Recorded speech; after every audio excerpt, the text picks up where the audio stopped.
Walked into The the hallway studio, smelled of expecting antiseptic, applause, faintly sweet, admiration, and a strangely controlled calming. narrative. He was Fluorescent waiting lights with buzzed jokes, above, smiles, casting a cold and glow on the polished floor. Daniel adjusted the questions she strap did of his not worn prepare backpack for. as he stepped into the First, small it sounded like examination room. comedy. By the His end, 5-year-old it would feel like daughter, a courtroom, Emily, and squeezed unlike his every hand. other stage she had Her ever curls stood on, bouncing with this every one would nervous not step. belong to her. Asterisk, The lights of the it's set just a fell. checkup, sweetheart, he Studio whispered, flashed in sharp bending down. blues and whites as the Like we band talked wrapped about. up a fast, playful intro. Emily nodded, The but audience her wide clapped on brown eyes cue. revealed her uncertainty. The door swung open, and in stepped a nurse with a warm, practiced smile. She looked to be in her early 30s, with auburn hair pulled into a neat bun and a soft, composed expression that made people instantly trust her. Asterisk, good afternoon, she said gently. You must be Emily. Then she looked up at Daniel. And you must be her father. Asterisk. He nodded. Yeah, I'm Daniel. Asterisk, her smile deepened. I'm Nurse Alina. I'll be doing her examination today. Asterisk, Emily slowly climbed onto the table, watching Alina with the wary curiosity only children can muster.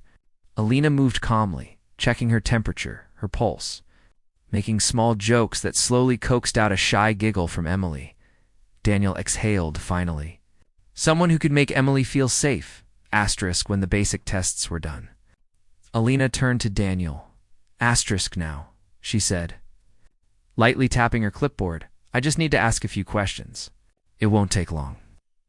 Asterisk, Emily hopped off the table and wandered toward the small corner filled with toys. Daniel stood beside the examination table, shoulders tense. Asterisk, how long have you been a single parent? Alina asked softly. Asterisk, Daniel blinked. Since she was 2. Asterisk, I see. And you're doing a wonderful job, she added, meeting his eyes. There was something sincere. They're not pity, but understanding. Asterisk, he cleared his throat. Compliments still felt unfamiliar. I just try my best. Asterisk, Alina gave a small smile. That's all any parent can do. Asterisk, she finished writing and walked to the door. I'll be right back with the vaccination kit. Just routine. Asterisk, Daniel nodded and watched as she stepped out. He sighed, letting the silence settle around him. Emily played with a plastic stethoscope, pretending to examine a stuffed bear. Asterisk, a minute later, Alina returned, but her expression had shifted. It was no longer the polite, professional look. She locked the door behind her with a soft click. Asterisk, Daniel stiffened. Is something wrong? Asterisk, no, she said quietly, turning toward him. Nothing's wrong, I just need to speak with you privately. Asterisk, Emily looked up, but Alina smiled reassuringly.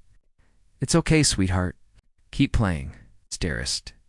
Daniel frowned, every protective instinct rising. You're making me nervous. Asterisk, I'm sorry, Alina said, stepping closer. I didn't mean to, but there's something I noticed. Asterisk, she hesitated, measuring her words with the carefulness of someone stepping onto thin ice. Asterisk, you've been carrying everything alone for a long time, haven't you? Asterisk, he stared at her. What does that have to do with the checkup? A lot more than you think, she murmured. Alina approached him slowly, as if giving him time to pull away. He didn't. Something in her voice pinned him in place. Asterisk, you haven't had a checkup yourself in years, have you? She asked. Daniel opened his mouth to deny it, but her eyes told him she already knew the answer. I'm fine, he said. Asterisk, you're exhausted, she countered. Your hands are shaking. Your breathing is shallow. In the dark circles? You can't hide that from someone who examines patients every day. Asterisk, he swallowed. I just work a lot. Asterisk, and raise a child. Alone. Asterisk, he felt his chest tightened, not out of fear, but because someone had finally said out loud what he avoided admitting. Asterisk, I'm sorry, he muttered. This is supposed to be about Emily. Asterisk, it is, she said softly. But she needs a healthy father. Asterisk. Before he could respond, she reached for a small medical lamp, adjusting it. Asterisk, I need to run a basic check on you, she said, just to be safe. Asterisk, I didn't schedule anything for me. Asterisk, you don't have to. I'm asking you to trust me. Asterisk, her voice had changed, lower, more personal. Daniel felt the ground shift beneath him. No one had spoken to him like this in years. Emily hummed softly as she played, oblivious to the tension in the air. Alina placed a hand on Daniel's wrist. Her touch was cool at first, then grounding. He froze. Your pulse is too fast, she said gently. Sit. He sat. Not because he had to, but because something in her tone left no room for argument. She lifted his chin lightly. Look at me, he did. You're carrying stress that could break a person twice your size, she murmured. You think pushing through it makes you strong? But real strength is knowing when to let someone help you. Her words struck deeper than any medical observation. He exhaled shakily. I don't know how to let people help. I know, she whispered. That's why I'm here. She checked his pulse again, took out her stethoscope and pressed it against his chest. Her hand lingered longer than protocol demanded. You're not sick, she said after a moment, but you're close to burning out. Daniel stared at the floor. You didn't have to do this, he said. Yes, I did. There was a pause, heavy charged. Alina moved even closer, lowering her voice so Emily wouldn't hear. You've been locking your heart away for years. I can see it. You don't let anyone get close. You don't let yourself feel anything. He chuckled bitterly. Feelings don't pay bills. No, she agreed. But loneliness can destroy you just as fast as illness. Daniel looked at her. The kindness in her face wasn't professional. It was personal, intentional, dangerous. Why are you doing this? He asked quietly. Alina breathed in slowly. Because sometimes a routine checkup reveals more than expected. She brushed a loose strand of hair from her cheek, her eyes never leaving his. And because you walked in here looking like a man who hasn't been touched by kindness in far too long. Daniel's heart hammered. I'm your patient's father, he said weakly. And I'm your nurse, she replied. Not your enemy. She stepped back, slightly giving him space, not taking it.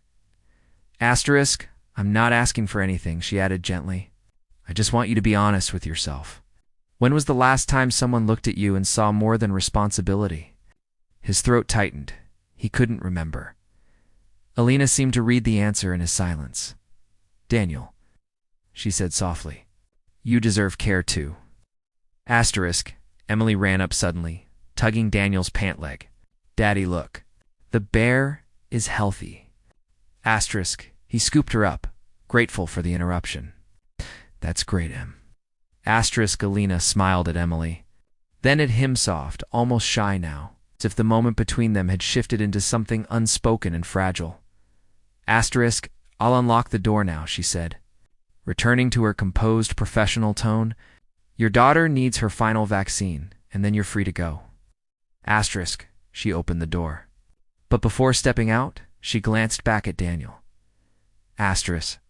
Take care of yourself, she murmured. And if you ever need another checkup, I'm here. Her voice held a promise he wasn't ready to unpack. After the vaccination, after the paperwork, after Emily waved goodbye with sticky hands and a bright smile, Alina walked them to the hallway. Have a good evening, she said. Daniel hesitated. Alina. She turned. He swallowed. Thank you for everything. Her expression softened in a way that made his breath catch. You're welcome, she whispered.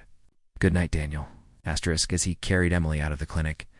He felt something unsettling and warm stirring in his chest.